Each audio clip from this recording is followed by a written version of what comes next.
Yes, I think now you can see the screen. Okay, yeah, so sorry about the problems, but now we can start. Right, so here, right, so the title of my talk, of this talk would be the Balmer Spectrum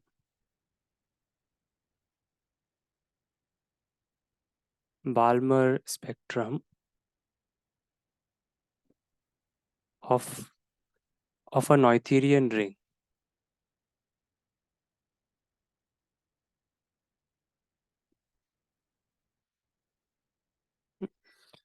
So first I'll outline the plan of what I will try to do in 1 hour or maybe some 55 minutes. So number one would be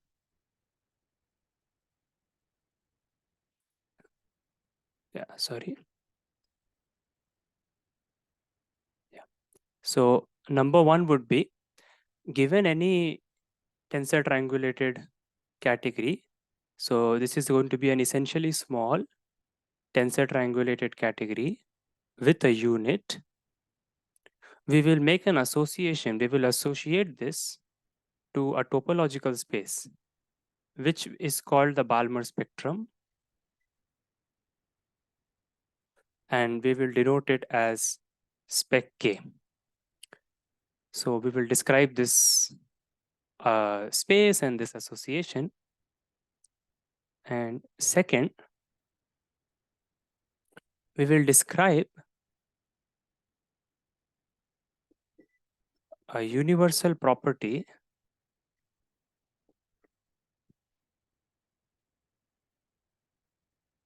of this spec K, which will be, of course, related to K, and the universal property will make it a final object in a certain other category, which will be basically the category of topological spaces which can serve as support for objects of the category K. But we will describe what that is. Okay.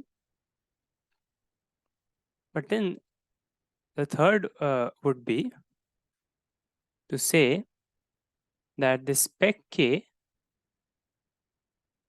describes a classification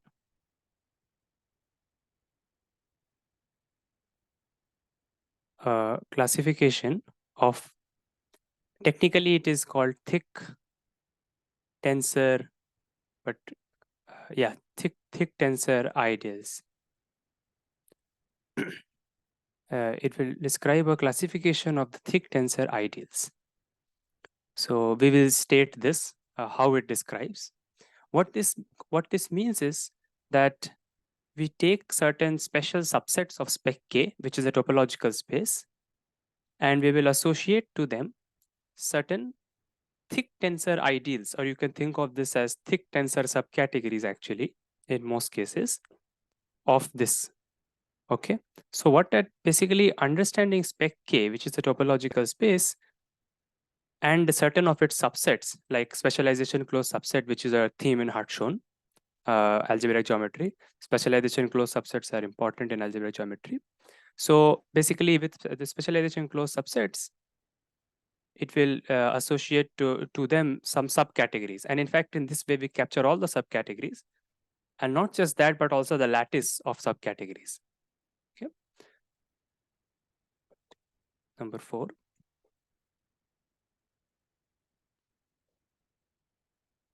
Sorry. Yeah. So in 4, I will describe a criteria,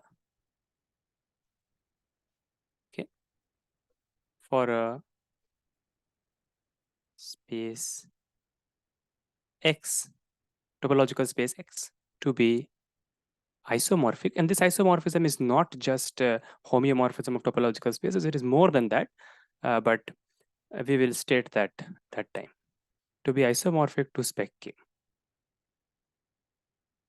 So this will state the state the criteria.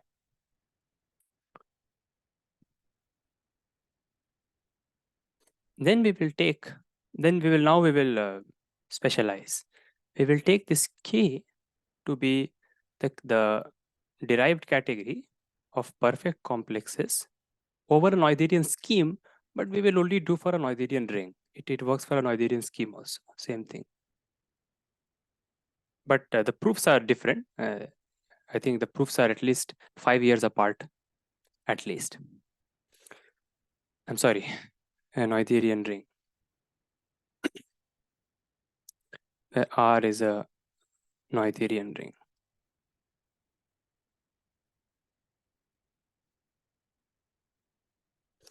So this thing. Now, just if you want to think about what this means, this category of perfect complexes, you can just think of this as the objects of this category. If you don't know what the derived category is, then so a way to think about it is you take the finite complexes of projective R modules, okay, and put the equivalence of quasi-isomorphisms, meaning that if the two complexes, so if a map induces isomorphism on homologies, then it's an isomorphism. Okay, one can think about it like that. That's one way to think about it. Yeah, sorry. So we will consider this, and then the main theorem, which is the Hopkins Neeman correspondence. We will state this, and just stating this will imply that spec R, which is our spec that we know already, spec R, and spec R, and if it's a scheme, then it's already basically the space X itself is the scheme, and otherwise spec R is the space of the scheme, but in just a ring is just the spec R. The spec R is in fact the spec that the Balmer spectrum is actually isomorphic, but this will follow from this big result and this criteria. Okay, and right. So Hopkins is of course not Hopkins is an algebraic topologist. Okay, and he first proved these three things in stable homotopy theory, but I don't understand that actually. And then Niemann kind of corrected some of the results and gave a proof here. And then Thomason proved this for Thomason, the algebraic geometer, proved it for schemes in general. So Hopkins, by the way, is the advisor of Samik Basu. So was the Harvard. Okay. So this is what we plan to do, and we will try to give details of this proof of this. And the 6 is to now step out of the bounded case and go to the unbounded derived category. We will look at the unbounded derived category and give classifications. Yes.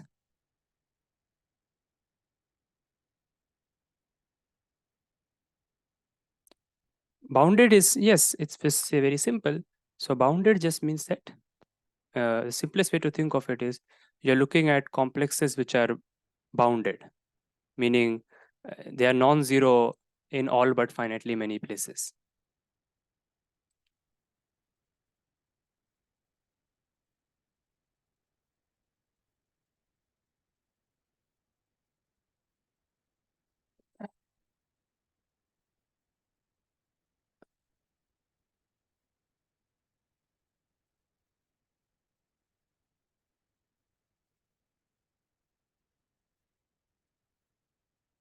Ith right derived category. No, those are, I think what you are defining is the derived functors, not the derived category. Derived functors are also there, which we will need. But yeah, but what you're saying is something like a derived functor. Yeah. So anyways, we will also need derived functors, yeah. But then we will look at this unbounded derived category where the mathematics is more different, means here the proofs come from intuitions from topology, like homotopy limits and so on. Because if you look at Hartshorne's book on residues and duality, his other book, you will see that he also does some things with the unbounded derived category. He tries to do, but he has to then put some algebraic conditions on global dimension and so on to get, for example, injective resolutions. But Neeman uses the intuitions from topology and actually proves much more general results in some sense. In some sense, one can say. But anyways, so in DR, we give more, you can say in some sense, more general classification, but in fact, the proof becomes simpler because you understand what exactly is needed to prove when you generalize the situation. So in DR, we give classifications. In DR, we give classifications of, um, sorry, localizing. So this is again a concept coming from algebraic topology, localization of spaces, but also you can see it from Verdier localization in triangulated categories and its adjoint, which is existing by Brown representability, to give you the Bousfield localization, which is in yeah. But anyways, yeah, localizing categories are a topic there. Topic to is a different topic. So a classification of localizing subcategories is given. We give this. Yeah, I'm sorry. This is fine. This concept is fine. But also we give classification of what are called smashing subcategories, which is of course coming from the smash product and things like that. But yeah, this is actually a truly topological coming from algebraic topology, smashing subcategories. Okay. So we give, in fact, we give classifications of these two, and this actually implies a second proof of the Hopkins Neeman correspondence. So this is a very nice, and both these proofs are given by Neeman. So yeah, this is the plan, and then also there is a counterexample portion where we say what happens in the non-Noetherian setup, but I don't think we will be able to get there at all. So anyways, yeah. Now for this, we will follow Balmer's basically the paper which started this subject of tensor triangular geometry. Balmer's paper, which is a prime ideas, spectrum of prime ideas in tensor triangulated categories by Paul Balmer, that paper. And for this, we will use the paper titled The Chromatic Tower, which comes from chromatic homotopy theory, but I don't understand that. And there's a portion which I'm taking from there. This is the chromatic tower of DR. That's a paper which we will use for this. For the unbounded derived category, we will have to, some of the references coming from this Niemann and Bockstedt's paper titled Homotopy Limits in Triangulated Categories by Bockstedt and Niemann.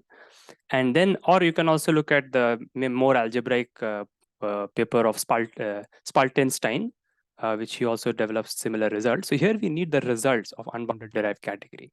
And then we apply that to this classification, which is again taken from this earlier paper of Niemann, which is the chromatic tower of DR. Okay. So now we will start with some actual mathematics. Okay. So this has huge applications in many places. For example, you can prove that from here you can prove that if the bounded derived category of two Noetherian or more general two quasi-separated schemes are isomorphic, tensor triangular isomorphic, then the schemes are isomorphic. And it has many other direct applications in questions which don't involve tensor triangular geometry to begin with. So it's quite a nice thing in that sense. Okay, so that was enough advertisement for tensor triangular geometry. But yeah, now now in order to look at the first point number one. Okay, so point number one is we are just looking at a tensor triangular category, and this I for me will denote a tensor triangular ideal. Okay, so this is a tensor thick I'm sorry, tensor thick. The thick is important because otherwise the topology doesn't exist actually. So this is tensor thick ideal. This will denote tensor thick ideal. I'm not defining what is a tensor thick ideal. Maybe I should define what is thick. Thick means, okay, thick means closed under direct summands. That's all, okay? And tensor ideal is just, you can just generalize whatever is there in commutative algebra. And prime is just again a tensor thick ideal, which is also prime, okay? So this is again a tensor thick, of course, ideal, which is also prime. And prime, again, the definition is as you expect, which is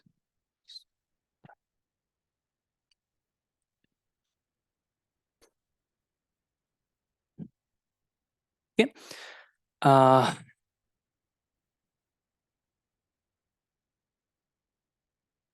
Right. So this is thing. Now I should give an example. So yeah. So to give an example, I look at this perfect complexes over this. Pick so you look at this category. This will be my category K for this example, and you pick an actual prime. Pick an actual prime from the ring, for the Noetherian ring.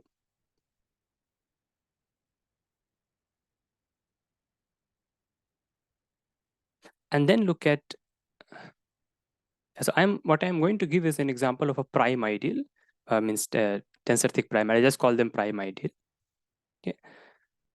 Prime ideal in this category. So the example is this.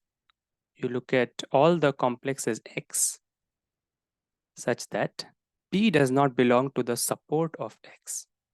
But here we can write it directly as taking the derived tensor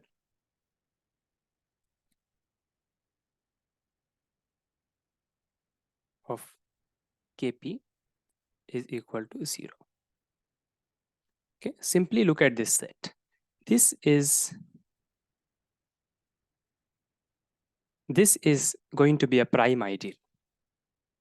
Okay, this is going to be a prime ideal, tensor thick prime ideal. How do we prove this? Is very simple. So I'll just prove the prime part. Okay, there are many other things to check. I mean, this is a complex. Is like it has to be closed under something called suspensions. It has to be closed under formation of triangles. There are several things, but we will just prove the concrete thing here, that if X tensor, if X tensor Y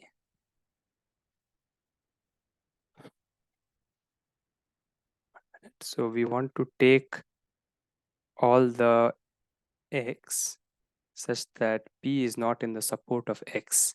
Yeah, so this should work. So now you see, I mean, so take X tensor Y. So if X tensor Y is in this prime P, which actually I will denote by FP for some reason, because this F will actually be an important map later on. If X tensor Y, and these are all derived tensors, but it doesn't matter as long as we don't need the actual properties of derived tensor, right? At the moment. So X tensor Y is X tensor Y tensor Kp, okay, is equal to 0. What do we need to show? We need to show that either X tensor Kp is 0 or Y tensor Kp is 0, which will prove that either X is in this or Y is in this, which is what we want to prove. It's a prime ideal. So, sorry. So what you do is you just use, these things which we know and love in commutative algebra, they're also holding true in tensor triangular in the derived setup. So this is derived, so I should write L.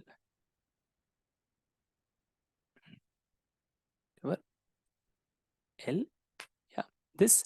Now we use some sort of an Akayama lemma, okay, where this thing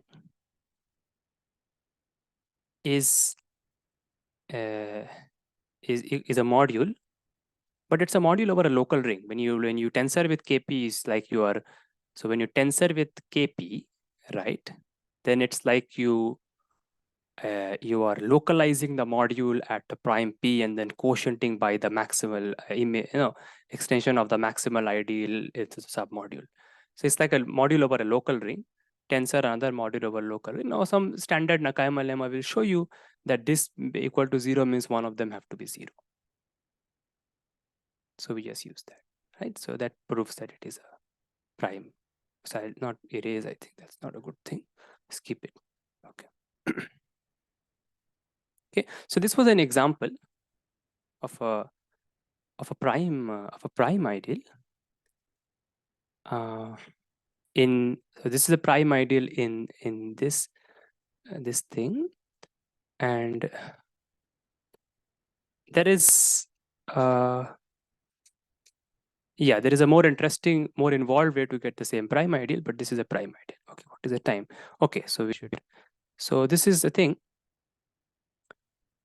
Now many things happen, so on, but what we will just now go is we have to go to 2. So we'll describe the universal property. Okay, describe the universal property of spec K. Right. So what is the universal property of spec K? Oh, sorry, I've not defined the association, right? Sorry. So what is the association? Yeah. So now the association, and I've also not defined what is spec K. Yeah, I've just defined the prime ideals, right? Yeah. So what is spec K? Yeah. So spec K, okay. Spec K is just like in the Zariski topology, it is P. P is prime in the tensor triangular category. Okay. And now the closed sets are very different. It's the opposite of what happens in Zariski topology. So if you take S, which is a subset of objects of K, then ZS would be all the primes such that P intersection S is phi. This is ZS, and these will be the closed sets. Now, proving that these are closed takes some. So you prove that it is closed because it's the opposite of what you expect.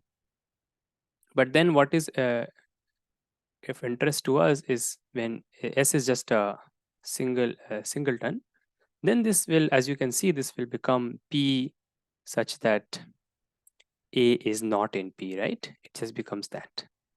This is an object of a category. These are objects, collection of objects, and this is the same thing. This becomes this. This is what is very important. This is called the support of A. Okay, and then we have the association from here to closed subsets of spec K, and the association is taking is this. Okay, so this is the association that we were talking about. Okay, so we have a topological space. The topological space has this, so this has a closed set. So spec K is this, and the topology is by closed sets. But the topology is where the closed sets are these. Okay? And there are many things about the topology. It behaves like a scheme. Like if you have an irreducible subset, then it will have a generic point like you have in a scheme. Something is quasi-compact if and only if it's of the form. It's if it's a complement of ZA, just like it happens in a Noetherian scheme. And there are many features with algebraic geometry, and possibly with other subjects which I don't understand. So yeah. So this is the topology. This is the association. Now the universal property.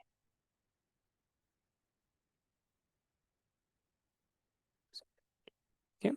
So the universal property is like this. So if K is a tensor triangular category, and if you have a topological space X, top space, topological space, and if you have this closed subset, so basically if there is some other object which behaves like this, closed subsets of the topological space, and if there is an association which is, let's say, sigma, and sigma is this sigma, and so this is basically called that if X comma sigma is a support data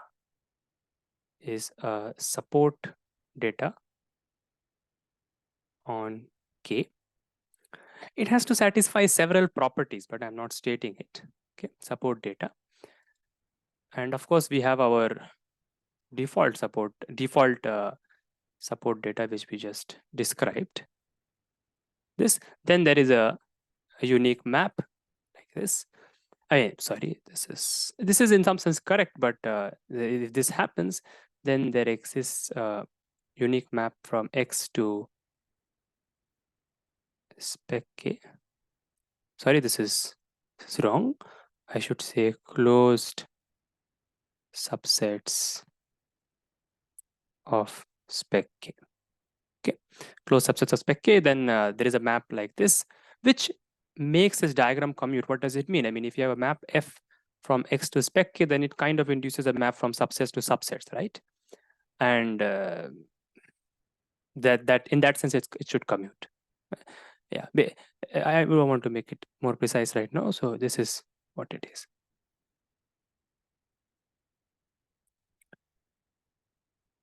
It is just a topological space. Oh yeah, so it's a topological space, and it's a support data. It's a support data, and support data just means that there is a map from the tensor triangle. There is a map from not a map, I should say. There is an association from the objects of the tensor triangular category K to closed subsets of X, which satisfy several axioms. But I'm not stating those axioms. If those things happen, then this X and this association sigma, this pair is called a support data on K. Okay, so that is what it is. Now I'll go to point number 3 and describe the classification. Okay, so this will be classification of thick tensor ideals via Balmer spectrum. So what is the classification? So here you have thick, so tensor thick ideals, let's say prototypically I. And here you have specialization closed. So specialization closed just means union of closed sets. Means if a point is there, then its closure is there. Specialization close. So only closed is not enough. You need a larger family of sets with specialization closed subsets. Okay, of the Balmer spectrum. And what is the map? So we take I to, as we described the support we described, which was in terms of the prime ideals and such. So this is just the union of support of A, where A is in I. And the map in the other direction is just taking a specialization closed subset Y and returning this thing called KY. And this KY is what? I mean, it's actually directly, you can infer it. So this is just objects A such that support of A is inside Y. I mean, I'm sorry, this is a subset inside Y. So this, and the claim is that this is a bijection. That is not difficult, provided one understands the full generality of the situation, then it just follows trivially. But yeah, it's only that it's a new concept. So this is the thing, but more interestingly, the question is, and this is maybe slight my addition to the paper, obviously it's a trivial addition, of course. My addition is that is if so you have this, sorry, I'm writing it again, tensor thick ideals. And here you have specialization closed subsets. Okay. The question is like, if so tensor thick ideal, right? And the prime ideal P itself is a tensor thick ideal. So if I take a prime ideal P, okay, then what does it correspond to? What specialization closed subset does it correspond to? So it will just correspond to this thing, A such that A is in P.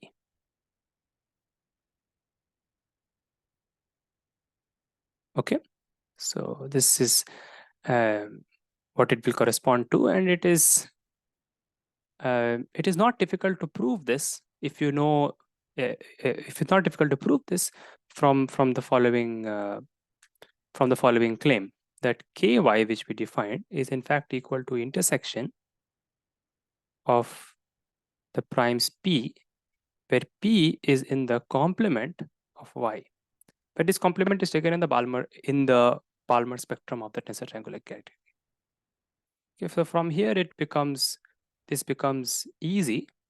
And why does it become easy? Because you see, you write this p, you can write this p basically as an intersection. I'm sorry, write this p as an intersection of all the primes q where q contain p.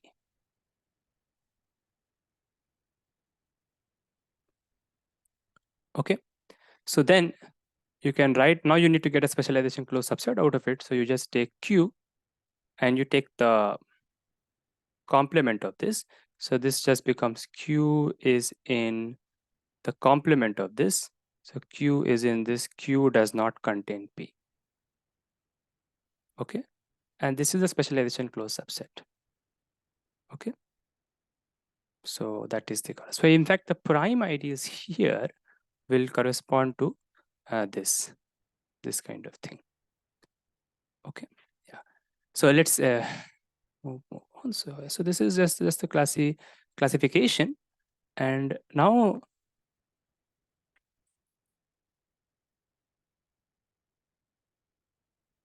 I do have skipped all many things.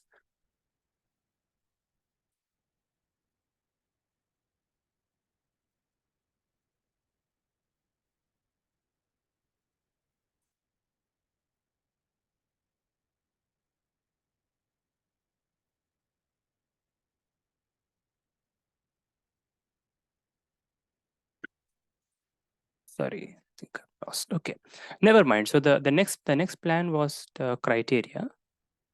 So criteria for X to be isomorphic to the Balmer spectrum, right? This is what we want to say.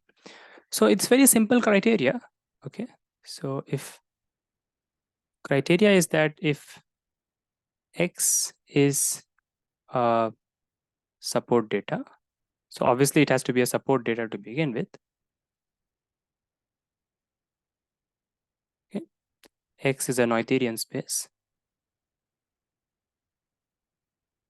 Noetherian space. And the irreducibles must have a unique generic point. Yeah, it must have a unique generic, have a unique. And these conditions are all actually very obvious once one investigates the topology on spec K really deep a little bit. Then it comes that these conditions are sort of necessary. Irreducibles have a unique generic point. Closed irreducibles, of course, that's define it. And if x comma sigma also classifies tensor thick ideals of K. So basically, I'm saying that if in this classification, you can replace this support by this sigma and the space by X instead of the Balmer spectrum, and if this result still holds true.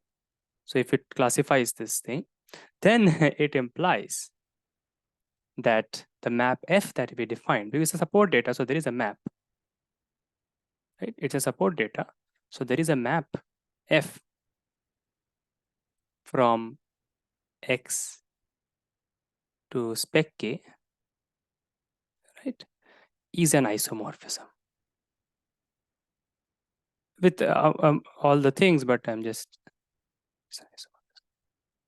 okay, so this is the criteria. This is also not difficult to show, but my plan would be to show this in a slightly more concrete case of our thing, bounded derived category.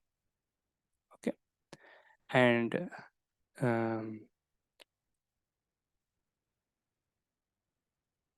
yes, okay, yeah. So just check.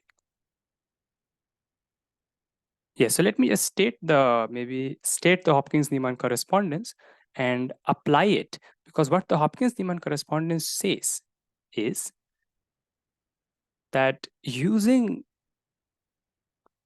spec R, you can define a support data, meaning given a tensor triangulation, given this D perfect R, okay, given an object, you can associate to it a closed subset of spec R. And this basically comes from computative algebra. Given a module, you can define something called the support of the module. Or if you're doing coherent sheaves over over a scheme, then you can define support as the support of the sheaf space function. A sheaf has a sheaf space function, you can define support of that function. It's all, so supports can be defined, but in here you only have to define it in the derived setup. And the support then is basically primes at which you localize as non-zero, blah, blah, blah. So those subset of primes is what we associate. So the spec R serves as a support data, that's fine. The Hopkins Neeman correspondence says, after some theory, it says that spec R also classifies. Okay. So then if you apply this theorem, this criteria 1 will be satisfied because they're actually modeled on this Noetherian case. So these two criteria are satisfied. And that will actually show you that this is true. But I want to just walk through that a little bit. Okay, that's the only thing I want to do. And yeah. But yeah, let me state the Hopkins Neeman correspondence little bit. So yeah, I'll just for the lack of time, I'll call it HN.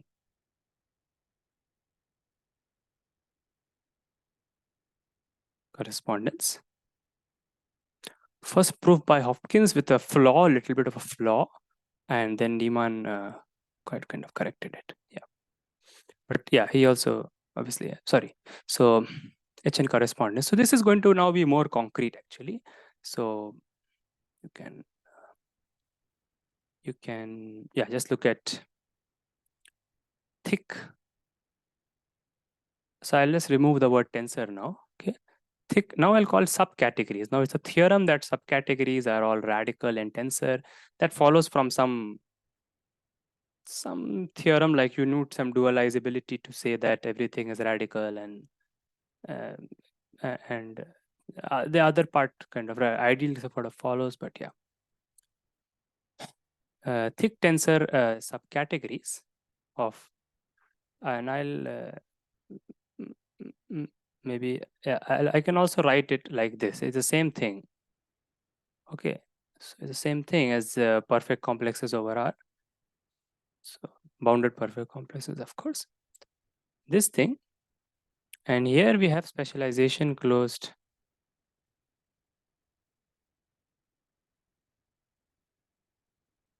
subsets, spec R. Now this is more concrete. Instead of the Balmer spectrum, now the role is taken by this. And instead of a general tensor triangulated category, now we're looking at this DB project. So what is it that we are doing? First of all, we need to describe the maps. And what are the maps? Or should I...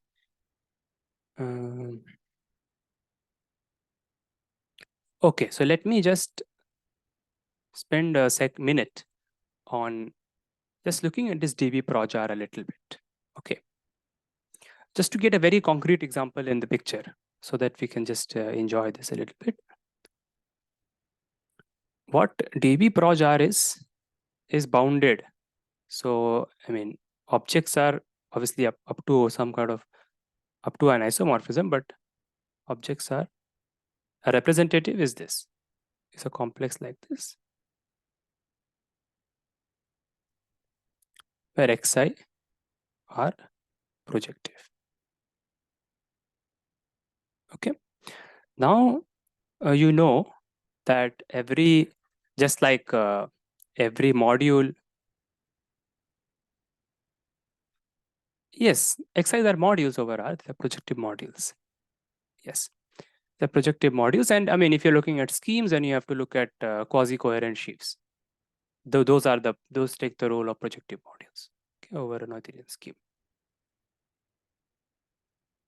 Quasi-coherent or coherent? I'm sorry, I am to look at it. Okay. So anyways, xi are projective. Now, just like we know that for a module, you have a projective resolution, you know that, so if you, what I'm just trying to say is that if you look at,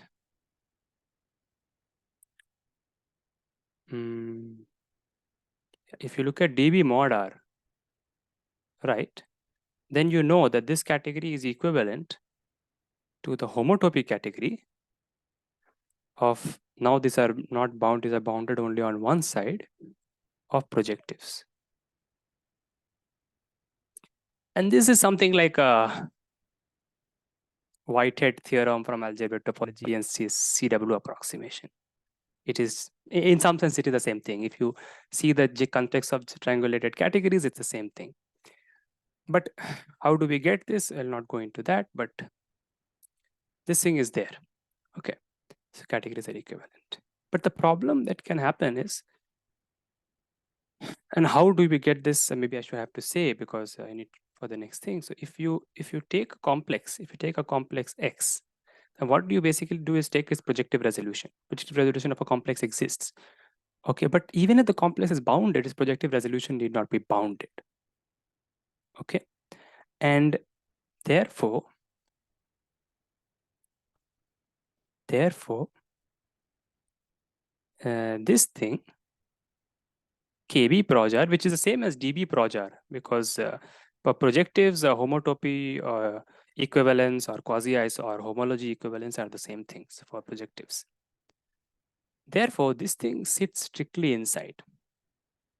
Okay, because some objects may not have a finite resolution, even if it's a finite complex. Okay, and so that is one. Now I should give an example, very simple example. Very simple example is to just look at a Noetherian local ring which is not regular. Okay, so what is an example of that? So this is basically some sort of non-smoothness. If you relate it to algebraic geometry, it is a non-smoothness thing. So sorry, my ring R. So if I take this ring, this is a local ring, Noetherian ring, but it is not regular. Okay, and by regular here, I should say that. I mean, so regular basically has to do with some different notions of dimension being equal. Like the cruel dimension has to be equal to some other dimension of yeah. And there are some criteria. Okay, maybe another criteria is that every object, actually, yeah, the criteria is that every object should have a basically finite global dimension. Okay, but that's a theorem of Serre, Auslander, and Bushbaum. Okay, but here which is very simple, we look at this, and the point is that even though this is Noetherian and local, this is not regular. Okay, and that is why if you look at this prime, this is a prime, and look at this module, this R module, of course finitely generated. So you can view this as a complex, as a single term complex, but this doesn't have a finite projective resolution. And how do you prove this? You use the derived functors, or you can just say you can use the ext functors. Okay, so I just will show the proof of this very short proof. It's very simple.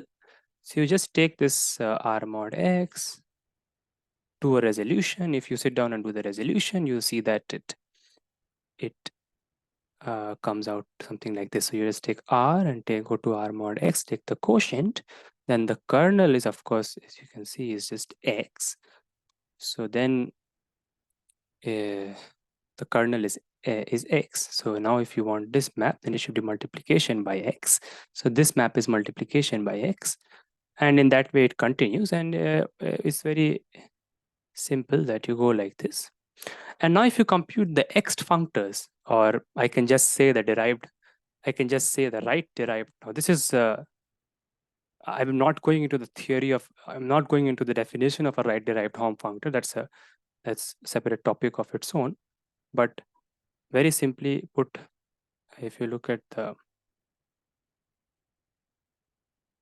right derived Hom of this, then this has non-trivial homology in every degree. But if it had a finite resolution, then that will not be the case. But homology is a functor, and so it's well defined on whatever resolution you take, and so it cannot have a finite resolution. So we have proved that something cannot have a finite resolution. Okay, and this basically is very interesting because because um, these bounded derived categories of mod are quotiented. Now there is a quotient that can come here, and you could quotient this by bounded derived category of Projar. This actually measures the extent of non-singularity, the extent of non-smoothness in R, and that's why this is called a singular category. It's called the singularity category of mod R, and this is a major topic of research in 2023 is when if I can some references. Yeah, it's a very hot topic. Even in finite dimensional algebras, it's a very hot topic actually, to understand singular relations instead of derived relations. So that's a thing. But so you see, there's a difference. I'm trying to make you that there's a difference between this, because what we saw is in this, of course, because it's in this, but it is not in this because it cannot have a finite resolution. Okay, so yeah, so that's just here, and yeah, maybe I will just erase this and write this what the correspondence should be, because I remember that I have to go back and use this correspondence to just give a concrete explanation as to how, without going into the proof of the Hopkins Neeman correspondence, give a concrete explanation as to how this becomes an isomorphism. Okay, and I just repeat that the Hopkins Neeman correspondence allows us to, it basically says that condition 2 is satisfied, but I have to state it. Yeah. So I've actually stated this, that it's a bijection, but how is a bijection gotten? It's the most natural thing that you can think of. So you just take your, so what's the notation for a subcategory? Okay, there is no notation. Okay, there is a notation, of course. So there is L, and then you just look at the union of support. And this support is now the commutative algebra inspired support. Okay, A. A will not write A because now we are on complexes.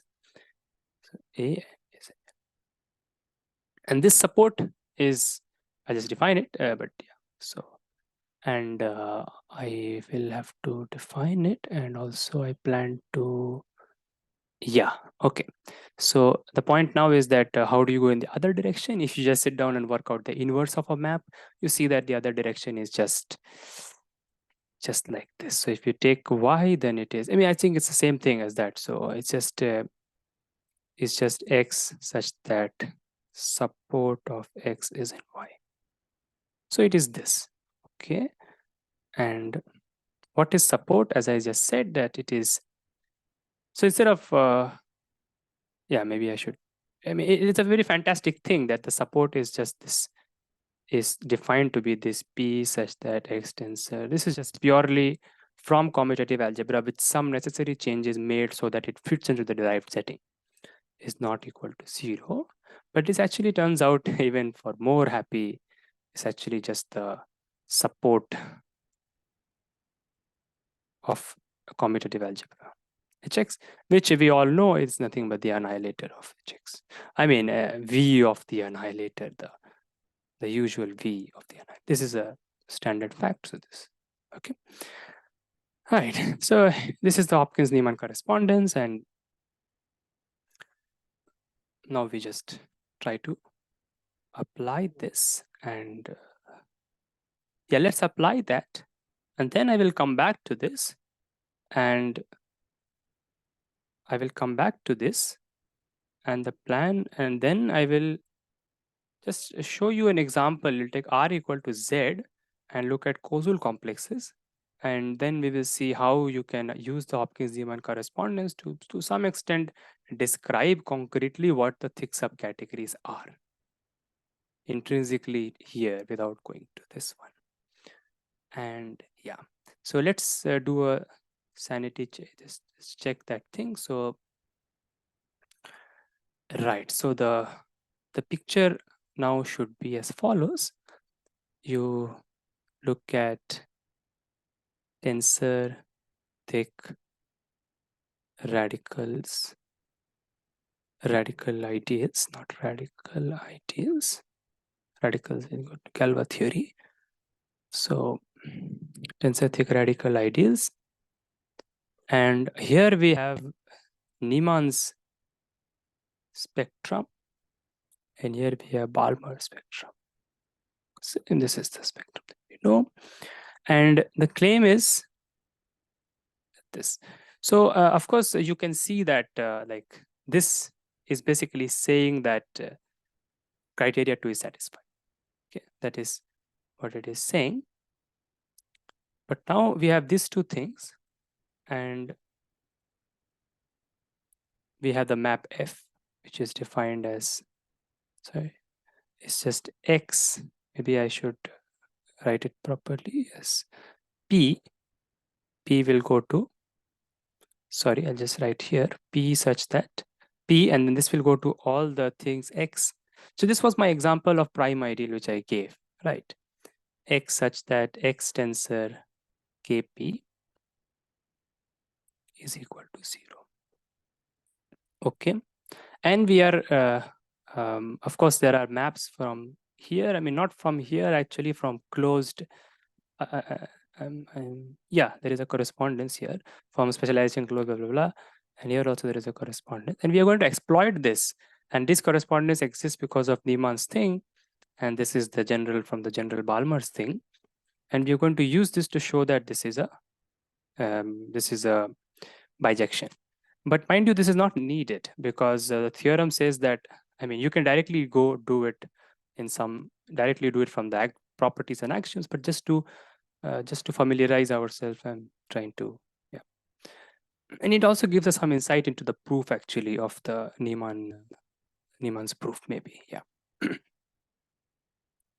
Okay, so we just do it. So what should be our first step? What should be our first step? So we have a map and it's always continuous. I'll not check the continuity, I'll leave that. That's a bit more complicated maybe. But yeah, the first step is to show that F inverse of a prime, to show the surjective map, F is surjective. Okay, so F inverse of a prime is non-empty. Right? I mean, we want to show it's a bijection. First, we show that it is surjective. Okay, so here it's a very fantastic thing because what this is. So if you take this P, then it is going to this. This is, as you can see, this is basically like saying I'm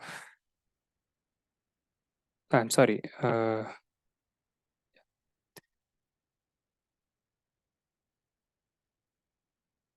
second. Yeah.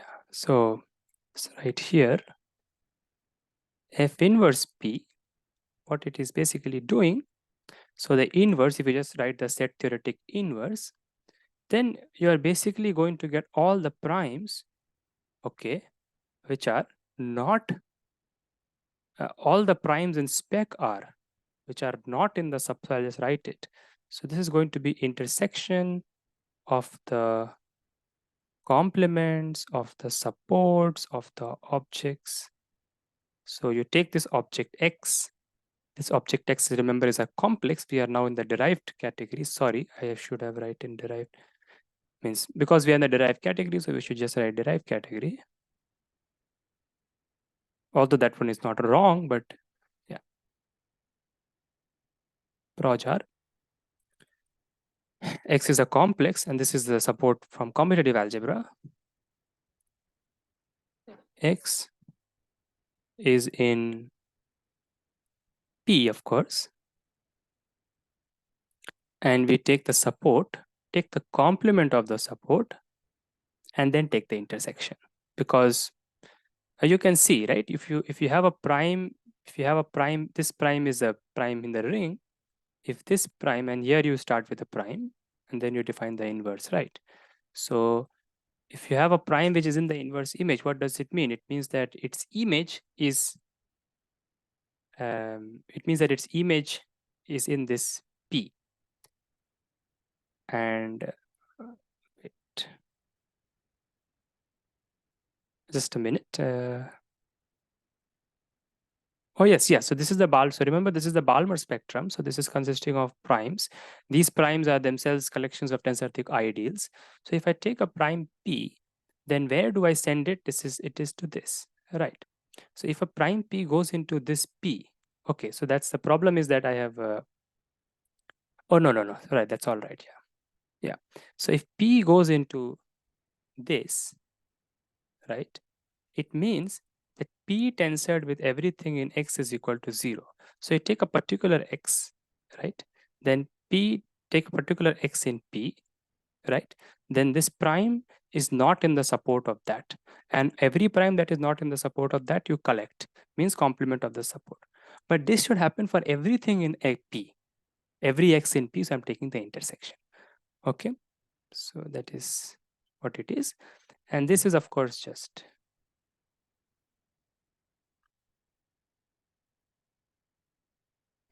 right. Sorry, this is just this.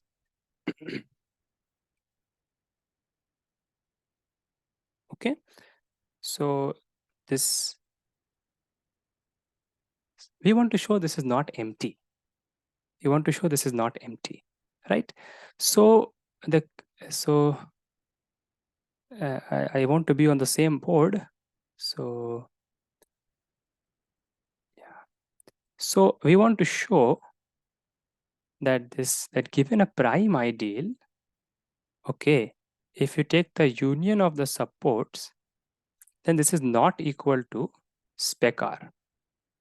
Now you see the Balmer spectrum has gone, is not there anymore. Everything is translated to the spec R and the support that we know and the spec R which we know. This, I want to say this. Now we use the Hopkins Neeman correspondence. You see this spec R, which is, so we have to look, this spec R itself is a specialization closed subset of spec R, right? But then this spec R, which is a specialization closed subset, which ideal does this correspond to?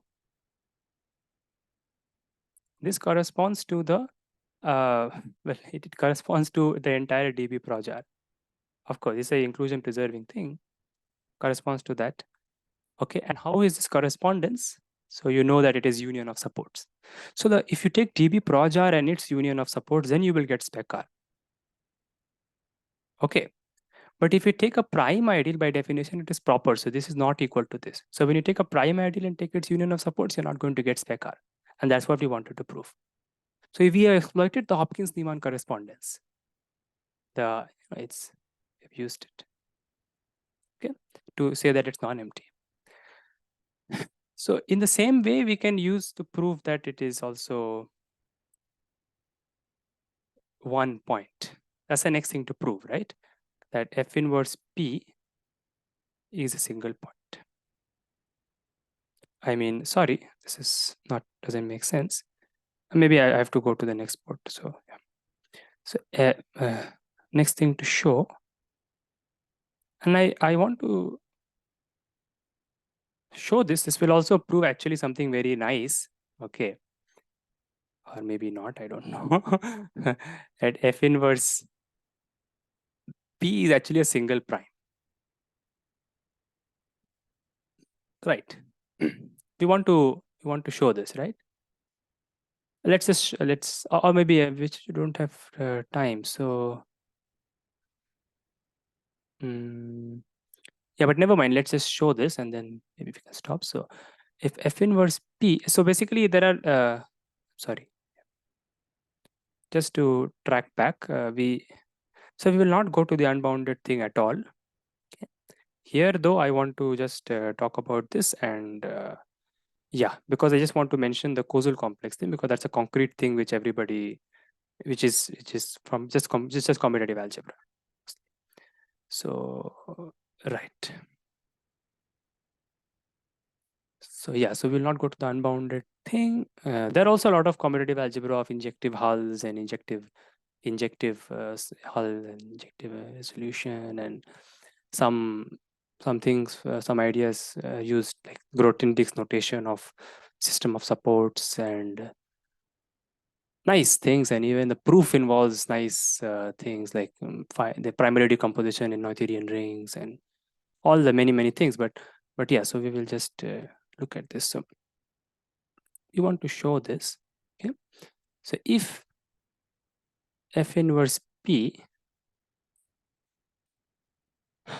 yeah, if F inverse P is just for the sake of simplicity, it doesn't, in the end these things can be adjusted because we're not the case. But if it is 2 points, then what happens? What happens, right? Then it means yeah. So if this is 2 points, then by definition, this says that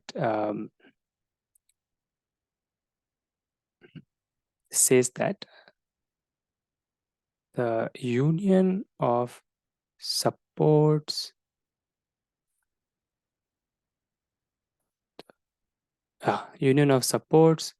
of X in P is equal to spec R minus these 2 points. Okay. Our claim is a single point. So if you have a prime ideal which is large, okay, then when you collect the supports of it in spec R, you actually get all but a single thing. That is the claim. Okay. And that claim basically also shows that the prime ideals, just to step back, the prime ideals here correspond to primes here. But if you take a prime here and you have to obviously take its closure because you have to look at specialization closed subsets, take its closure and consider the tensor thick ideal, you will not get a prime actually. So that way it doesn't correspond directly like that. Okay, but it corresponds as follows because it's not the Nullstellensatz. It's not directly inclusion preserving. It's not inclusion reversing like Nullstellensatz.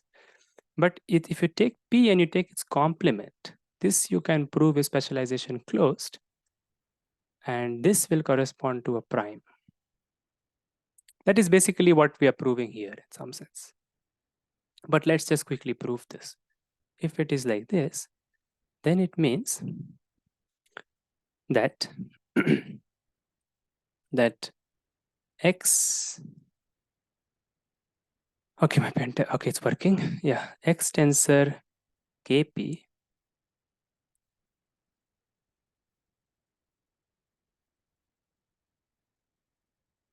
X tensor KP1 is equal to 0 for all X in P. We have to somewhere use the fact that this is a prime, and X tensor KP1 also has the same property. So here, of course, we can again use the Hopkins Neeman correspondence, but I will just use a page from the proof of Hopkins Neeman correspondence, which is concrete. We'll use the causal complex and directly do this. Okay. So the causal complex is basically the derived intersection. So if you look at intersection theory, or simply if you look at the, not intersection theory, that's the wrong word actually. If you look at the intersection of the supports of a collection of a finite family. So you take a finite family of functions in the coordinate ring, let's say in the polynomial ring, then you take the quotient, and that's the ring of functions on that. So that is in some sense capturing the intersections. That's the thing. But in derived algebraic geometry, the intersection is not a ring, but it's a complex because you're in derived algebraic geometry. And that complex which you get is actually the causal complex. Okay, it's a remarkable thing. And if you are in a regular sequence and commutative algebra, then actually it's the exact thing. So the other homologies are actually 0, which corresponds to a nice intersection. And if you have a bad intersection, then the homologies will be different. The homologies will exist in other places. But as geometry suggests, the support should not change, and it does not change. And that is a remarkable thing about causal complexes. Very remarkable, because you'll see, I mean, it's just something which is does the whole thing. Otherwise, it doesn't. There's no other way up, it seems. Yeah. So if you have x tensor kp1 and x tensor kp2 is equal to 0, we want to get a contradiction. So if you so basically for P1, if I take the causal, now this K will represent the causal complex. Okay.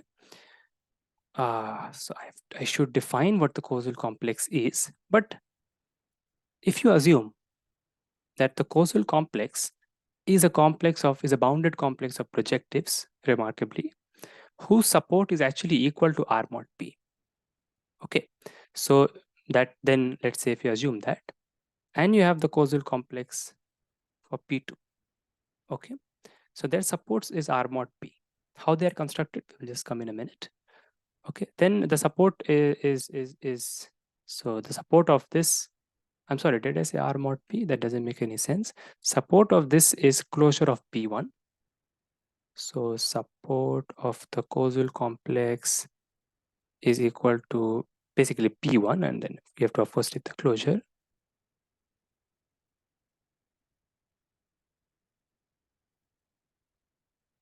Okay. Now you see this P1 is not equal to P2.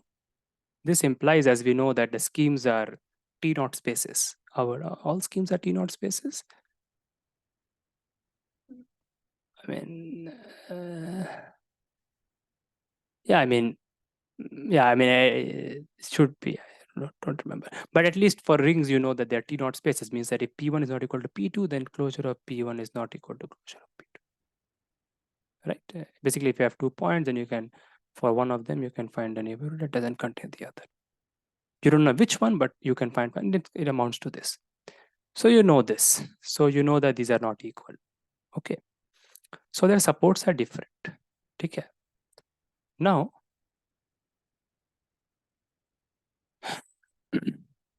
sorry. So you need a complex, you need two complexes which are not there. Okay, yeah. So this KP1 and KP2, they are not in P, right? Because KP1 has support is P1. So KP1 tensor P1 is not equal to 0. So that X cannot be equal to KP1. So KP1 and KP2 are not there. Okay. So are not there in P. Okay. So these are not there in P. Now let us imagine let's think what happens to the tensor. We should want that this is in P. That will be our contradiction, right? So this is the, so is this going to be in P?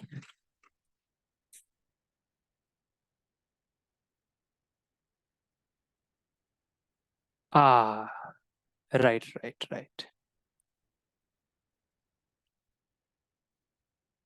Oh, yes. It just comes directly. So this is going to be in P, right? Because why? Because just check the definition. If you define this as X, and then you tensor this, tensor X, now this X with KP1, this K is the field of fractions of the localization of P1, localization of R at P1. I think I did not define it that time. So if you check this is of course 0. Why is this 0? Because you can tensor product, even the derived tensor is associative. So X tensor KP2 will be 0 because P2 closure doesn't contain, I mean, no. So let's just write it. I got confused there. It works. It just works. So you have to just check it. So this thing, let's take KP1.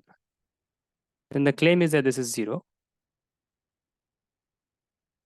right? Because if this was not 0, then P1 would be in the support of this, or P1 closure would be in the support of this. So then the support would be P1 closure. But that that's the point, that it's not equal. Okay, so we are in a nice space. So that's the point. So it's the tensor is there, and so that's the answer. Okay, I mean, no, so that's actually not the answer. So what have we proved? Then let's go to the next page. Oh, no, sorry. I'm sorry, huh? So this is, yeah, so let me write it, okay. So we have proved that this causal complex, it is true, but I have to give you a more reason. So the support of this is actually contained in, so we've seen that P1 and P2 are not in the support, surely, right? We have already seen that. So the support of this is contained in spec R minus this, correct? This is just what we saw. We have to again use the Hopkins Neeman correspondence.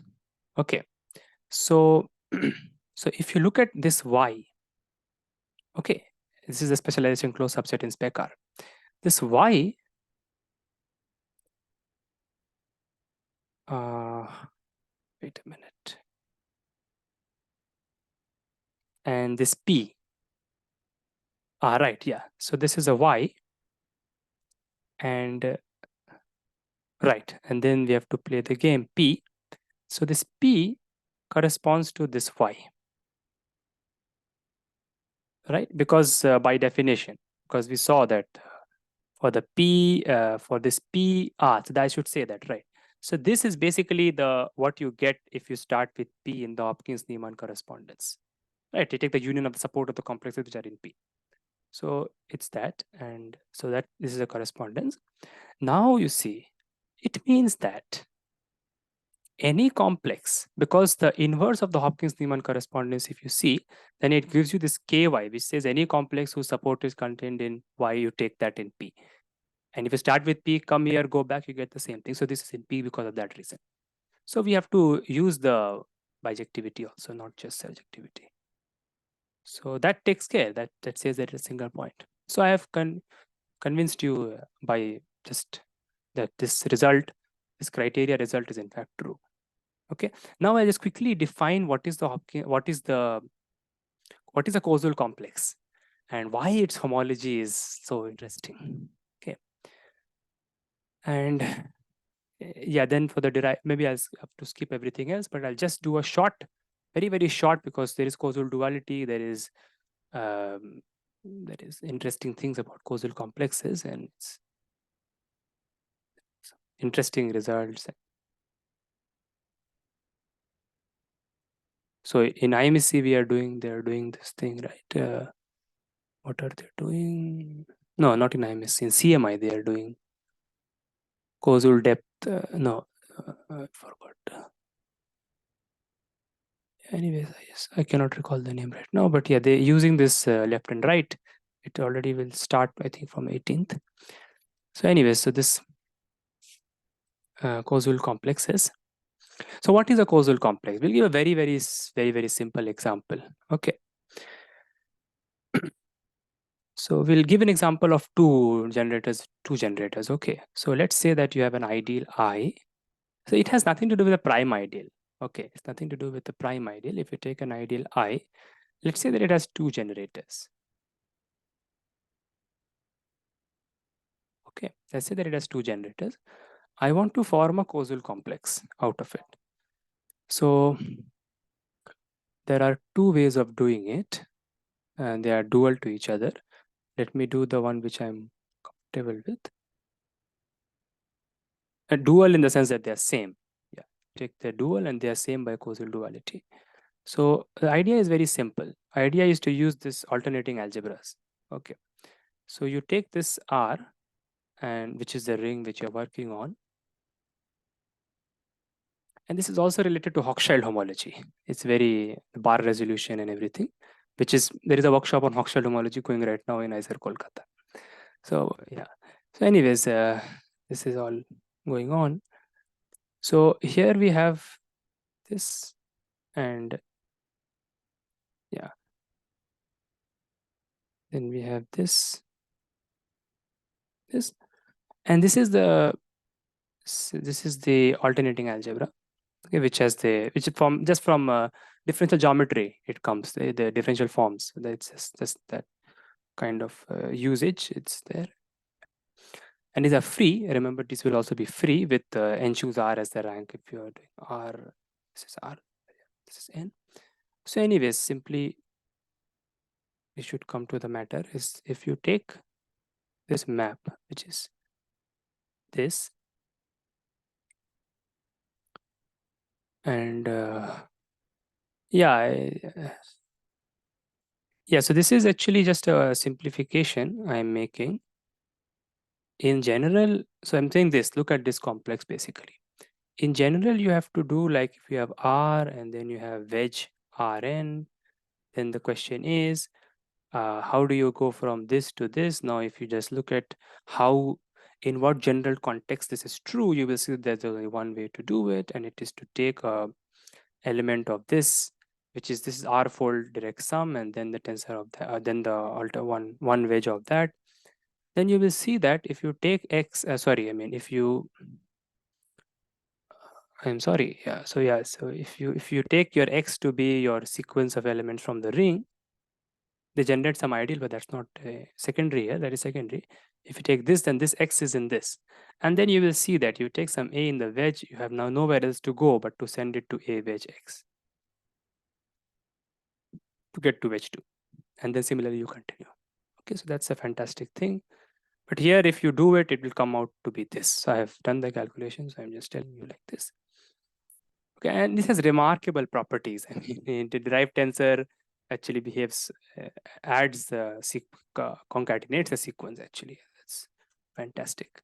So this thing, now let me just concretely compute the homology for you. Okay, concretely, this is the last thing we are doing is compute the homology of this complex. And what do we want to show? We want to show finally, I mean, sorry, concretely computing the homology is difficult, but in this case you can maybe, but you can, what the point to show is that if you look at the homology of this, what is this? This is the causal complex corresponding to this. I know earlier I was writing causal complex corresponding to the ideal, which is actually not a well-defined thing, because if you take different generators, you get different ideals, different complexes, which are actually may not even be quasi-isomorphic. But as I said, that the support will be the same. That's the fantastic thing. But anyways, so if you look at this, what is the support of this? Oh, maybe 5 minutes. Is it fine? Yeah. Okay. So this thing is, yeah. So if you just,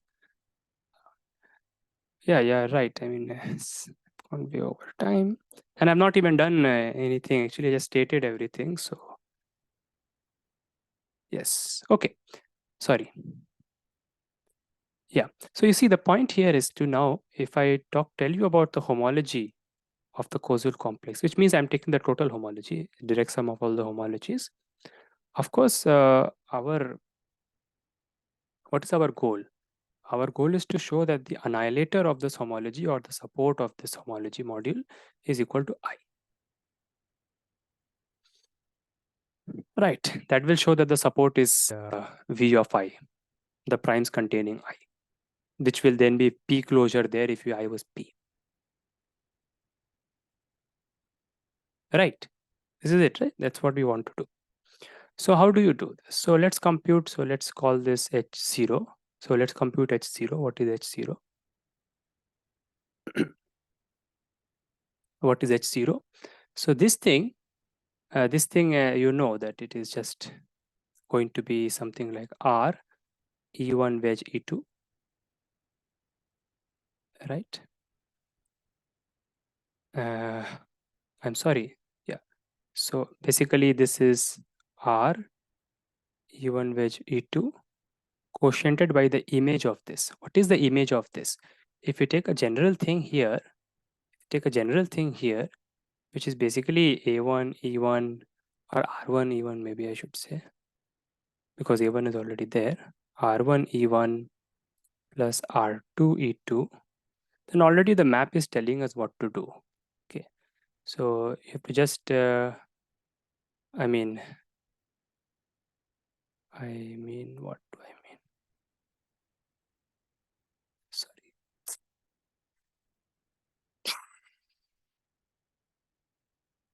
Yeah, basically, I mean, you just do the calculations, then it just comes out to be this.